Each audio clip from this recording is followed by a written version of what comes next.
out there, and welcome back to another episode of Lost in the Farmer's Market, where today we're not looking at this tomato over here. We're looking at all of that. Look at that.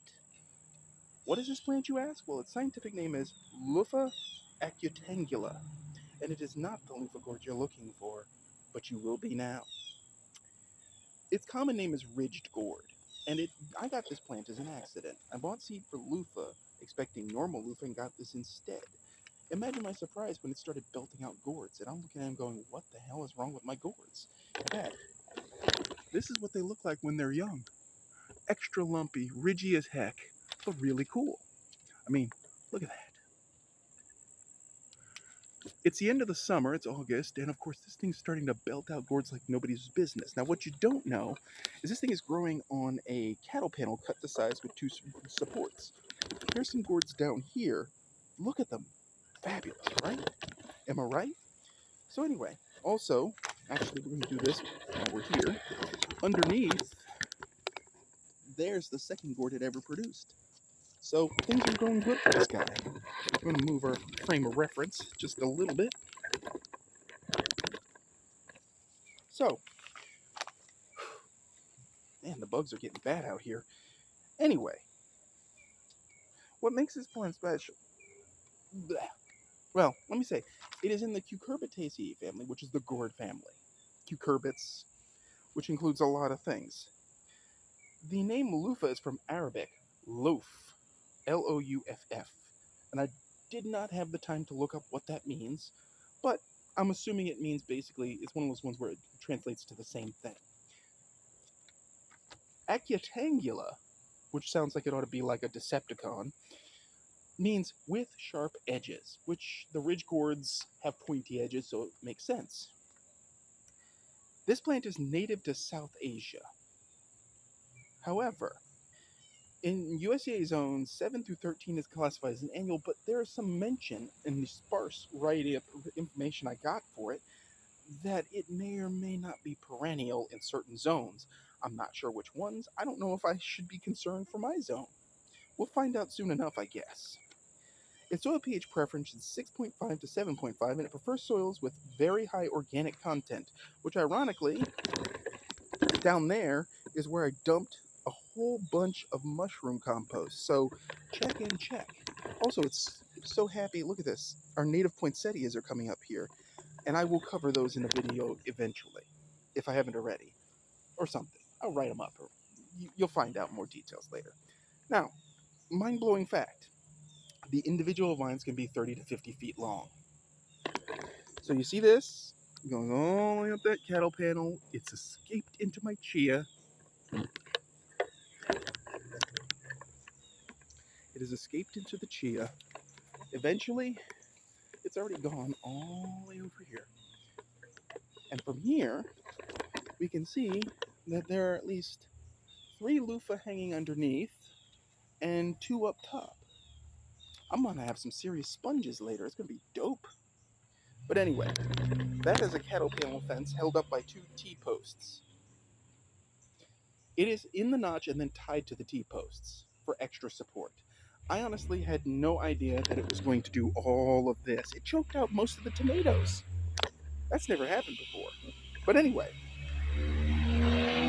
the width of growth for each individual vine is unknown. I didn't find any information on that, so it's a big old blank. But in terms of other names for this plant, it is also called Jenga, angled loofah, Chinese okra, dishcloth gourd, sponge gourd, vegetable gourd, strainer vine, ribbed loofah, silky gourd, silk gourd. Now, there is something you should know about cultivating these. Loofah types freely crossbreed. They literally can cross at the drop of a pollen piece. So you need to plant them about 1,500 feet apart to prevent pollen transfer if you want to keep it pure. This is the only loofah gourd I'm growing, so I should be fine. Actually, I just noticed this. Look at that tomato busting out through the top like, I'm alive! My garden is wacky like that. Seed germination is slow and random. Don't I know it? It's wise to soak seed for 24 hours before you plant them. You will need a heavy nitrogen application 2 or 3 times a year, at about an estimated rate of 20 to 25 pounds per acre. This plant, of course, needs a very sturdy trellis, henceforth the cattle panning, which I did a fair trade for.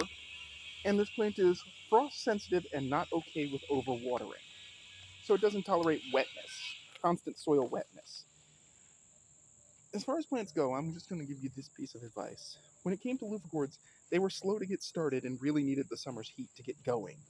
For a while, I was concerned that they weren't going to make it, and then I was concerned they'd never produce gourds. So far, I've picked one off of here, but apparently you can eat them when they're young, but I never got around to eating it.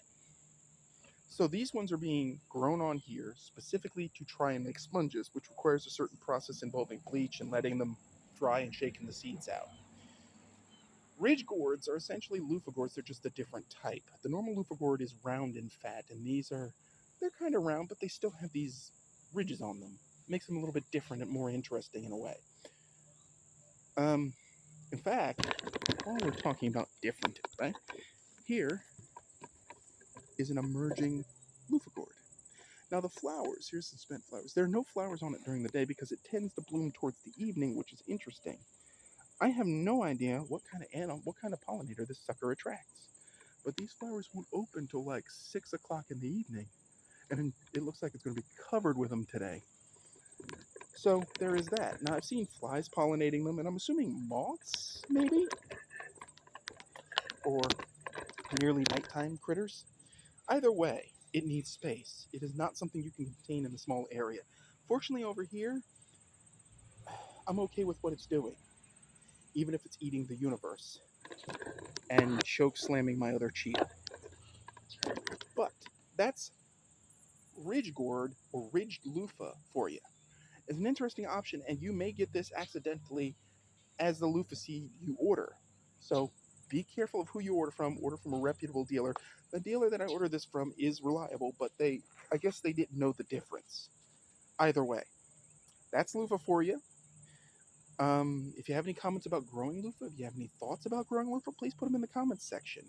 Oh, last thought, and I'm going to zoom in real quick. When it comes to getting loofah gourds, notice this, that's a flower stalk, and those are all flowers that have fallen off and not gotten pollinated. So, not only are they slow to germinate, but they're slow to get pollinated. Don't understand that at all. Anyway, actually, you know what, I don't